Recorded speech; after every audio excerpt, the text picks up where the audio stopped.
The morning sun cast long shadows across the asphalt of the naval pier as the destroyer pulled gently against its mooring lines. For the past 8 months, this ship had been more than a vessel to the 500 sailors on board.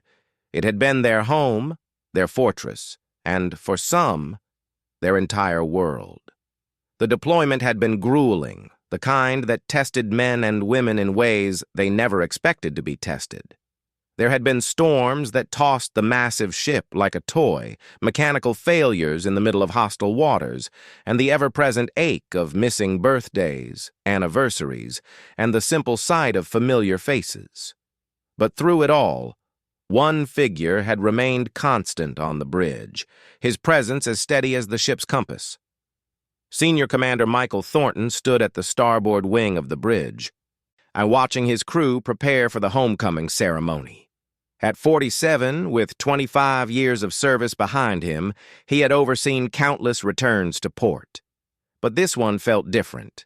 This crew had become family, and today he would officially hand over command to another officer before being reassigned to a desk job in Washington.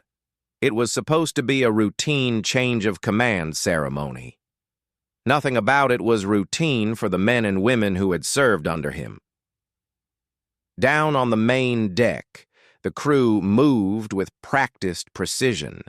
The homecoming tradition was sacred in naval lore. Families gathered on the pier, banners waving, children clutching hand-painted signs, and the ship arriving in full dress uniform, quite literally. Sailors lined the rails in their crackerjacks, the white uniforms stark against the gray steel of the ship.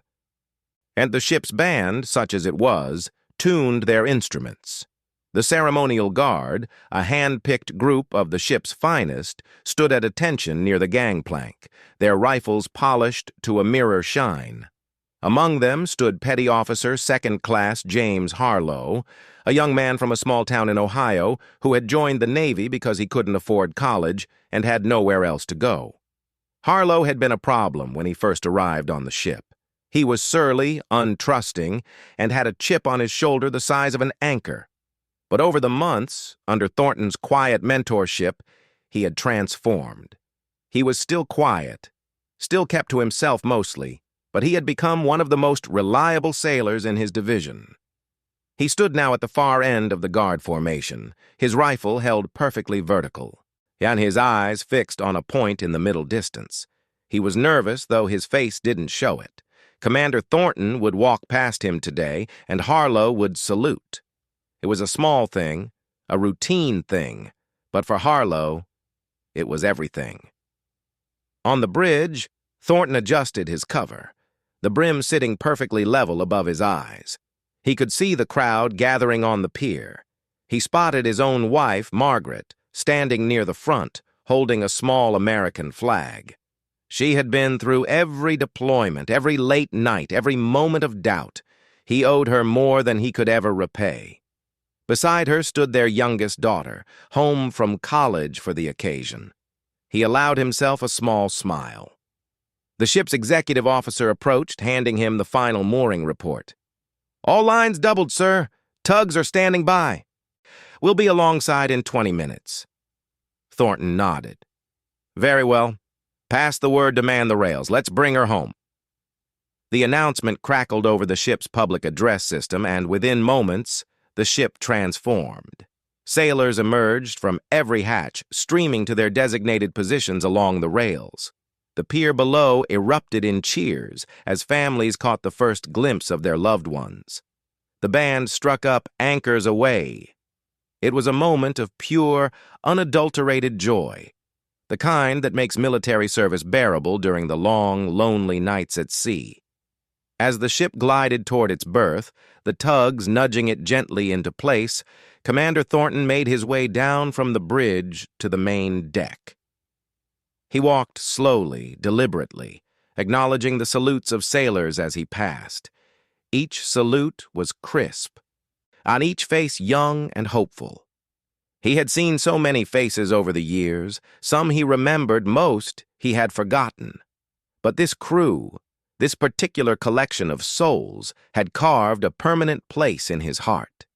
They had weathered every storm together, literally and figuratively. He reached the position where the ceremonial guard stood at attention. He could see the pier now, just feet away, the gangplank ready to be lowered. The ceremony would begin soon. There would be speeches, a reading of orders, and finally, the moment when he would walk off the ship for the last time as its commander. But first, he would inspect his guard. It was tradition. The commanding officer walks the line, meeting the eyes of each sailor, acknowledging their service. Thornton began his inspection, moving slowly from one end of the formation to the other. And he adjusted a collar here, commented on a shine there. He reached the end of the line where Petty Officer Harlow stood frozen at attention. Thornton stopped. He looked at the young man, really looked at him, and saw not the troubled kid who had reported on board months ago, but a sailor, a real sailor. He saw confidence where there had been doubt, purpose where there had been aimlessness. He nodded slightly, a gesture of approval that spoke volumes, and then, as tradition demanded, he commanded the Royal Guard to salute. The guard commander's voice rang out, "Guard, present arms!" In perfect unison, the rifles snapped to the present position. It was the highest honor the crew could render. Commander Thornton raised his own hand to return the salute, his eyes sweeping across the formation. He was not prepared for what happened next. And he was not prepared for Petty Officer Harlow. Petty Officer James Harlow had spent his entire life feeling invisible. Growing up in the rural outskirts of Columbus, Ohio, he was the middle child of 5 in a family that struggled to keep the lights on. His father worked 2 jobs and was rarely home. His mother did her best, but with so many mouths to feed and so little time, James learned early that the best way to get by was to stay quiet and stay out of the way. In school, he was the kid who sat in the back of the classroom, the one teachers forgot to call on, the one who ate lunch alone in the corner of the cafeteria. He wasn't bullied, not exactly. He was simply overlooked, a ghost moving through the halls. When he graduated, there was no big party, no college fund waiting. There was just a handshake from his dad and a mumbled, "Well, you're on your own now, son." So he joined the Navy, not out of patriotism or a burning desire to see the world, but because the recruiter promised 3 hot meals a day and a place to sleep. It was as good a reason as any. His first year in the service was rough. The discipline chafed against his solitary nature. He didn't make friends easily, preferring to keep to himself. His superiors saw him as sullen, uncooperative, a problem waiting to happen. He was transferred twice before ending up on Commander Thornton's ship, and by then his reputation had preceded him. He was assigned to the deck department, the grunt work of the Navy, scraping paint and chipping rust. It was mind-numbing labor, and Harlow resented every minute of it. But Commander Thornton saw something in the young man that others missed. And he noticed the way Harlow worked, not with enthusiasm, but with a quiet, stubborn determination. He noticed that when everyone else complained, Harlow simply did the job. He noticed that beneath the sullen exterior, there was intelligence, a sharp mind that had never been challenged. One day, 6 months into the deployment, Thornton called Harlow to his office. The young sailor stood at attention, expecting to be yelled at for some infraction. Instead, Thornton offered him a cup of coffee and asked him about Ohio. Harlow was suspicious at first, expecting some kind of trick. But the commander was patient. He kept talking, kept asking questions, kept showing up. Over time, a bond formed, one that Harlow had never experienced before. For the first time in his life, someone in authority saw him not as a problem, but as a person. And the transformation was gradual. Harlow began to come out of his shell, tentatively at first, then with more confidence. He started talking to other sailors, sharing meals, even laughing occasionally. When Thornton recommended him for the ceremonial guard, Harlow was stunned. "Sir, I'm not..." I'm not that guy. I don't belong up front." Thornton had looked at him with those steady eyes and said, "James, you've been invisible your whole life. It's time to let people see you." So Harlow trained. He trained harder than anyone else, spending hours on the fantail practicing his drill movements until his arms ached and his feet blistered. He memorized every step, every motion, until it became muscle memory. On the morning of the homecoming, as he stood in the formation, he felt a strange mixture of terror and pride. He was terrified of messing up, of dropping his rifle, of somehow proving the commander wrong for believing in him. But he was also proud, prouder than he had ever been. For the first time, he was part of something. He belonged. When the command came to present arms, Harlow's body moved automatically, the rifle snapping into position with perfect precision. But as Commander Thornton approached, as their eyes met, something shifted inside him. He saw the commander's hand rise to return the salute, and in that instant, all the years of invisibility, all the years of being overlooked, all the years of feeling like he didn't matter, came rushing to the surface. His eyes began to well with tears. He fought it, clenching his jaw, staring straight ahead, willing himself to be the stone-faced sailor he was supposed to be. But the tears came anyway, like sliding silently down his cheeks. He didn't make a sound. His body remained rigid, his rifle steady, his salute perfect. But the tears betrayed him. Commander Thornton saw them. He saw the raw emotion on the young man's face, and for a split second, his own composure wavered. Here was a sailor, a young man who had arrived on his ship broken and alone, now standing tall, rendering a salute with every ounce of his being.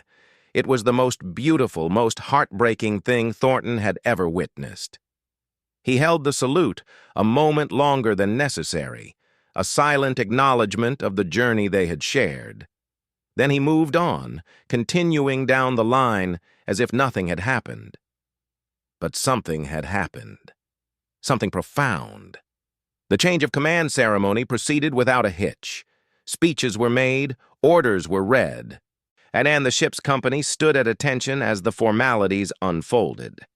Commander Thornton, now officially relinquished of command, stood with his family on the pier, accepting handshakes and well wishes from the officers and sailors who filed past. He smiled, he nodded, he said all the right things. But his mind kept drifting back to that moment, to the sight of Petty Officer Harlow standing rigid with tears on his face. He scanned the crowd, looking for the young man, but Harlow was nowhere to be seen. He had melted back into the ship, back into the shadows where he had spent so much of his life. Thornton's wife, Margaret, noticed his distraction. "What's wrong?" she asked quietly. He shook his head. "Nothing. Just thinking." But she knew him too well. She knew something had moved him, something he wasn't ready to share. Hours later, and after the families had gone home and the pier had grown quiet, Thornton found himself walking back toward the ship. He wasn't sure why. His sea bag was already packed and loaded in the car. There was no reason to go back, but his feet carried him anyway, up the gangplank, onto the main deck, now empty and still. He stood there for a long moment, listening to the gentle creak of the mooring lines, the soft lap of water against the hull. Then he heard footsteps behind him. He turned to find Petty Officer Harlow standing there, out of uniform now, wearing civilian clothes, his own sea bag at his feet. The young man looked exhausted, his eyes red-rimmed. For a long moment, neither of them spoke. Finally, Harlow broke the silence. "I'm sorry, sir."